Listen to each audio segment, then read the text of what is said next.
ถูกกันได้กล้วยถูก กล้วยมีแพง กล้วยไม่แพงขายถูกๆเนาะ ขายถูกๆจ้าต้มก็ได้นึ่งก็ดี เป็นกับเขาวทุงเนาะตรงนี้ จ้ากับเขาถุง พัดมีก็มีข้าวพัดก็มีเนาะ มีข้าวผัดยำวุ้นเส้น ถ้าไปสอบชดๆจัดก็นี่แหละ มาหายแม่พนี่ วุ้นเส้นก็นี่เนาะโอ้ยได้กินนะมันพริกขนาด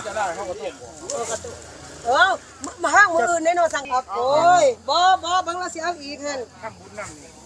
โอ้ยบังก็ใส่นี้พอ ซื้อหยังบ่ได้ซื้อหยัง โอ้ยมันจะสิไปพอมืออื่นแน่นอนสั่งกระทะเนาะแม่นคนสิลงเอามามื้อนี้ เป็นหลางมาเรียบร้อยแล้วนี่ เอาได้ห้ำเอาได้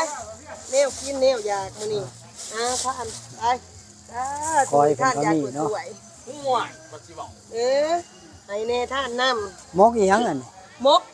มกไข่ปลากับมกลูกใหม่ห้ามตัวนี้10 บาทตัวนี้20 บาทมกไข่ปลาเอ้า บาท20 บาทเนาะ ยังเนี่ยเลยกับมีใจอันก้อยก็เนาะ ผักในหัวในสวนเนาะนี่หมากทั่วฟูกินกับป่นเนาะเฮ็ดละคร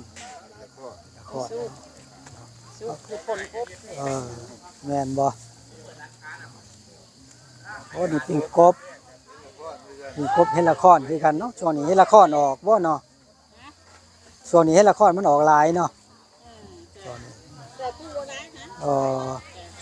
มันบ่ค่อยมีเนาะคุมื้อนี่เนาะมันบ่มีธรรมชาติมันหายไปเบิดเนาะปิ้งกบปิ้งอะไรมันก็กบปิ้งละ20 บาทเนาะกบนี่เนาะปิ้งเรียบร้อยแล้วนี่หอยเรือ100 บาทแล้วก็เนี่ยแล้วก็มีเนาะผักขะแยง10 บาทถูกๆแห้งบ้านเฮา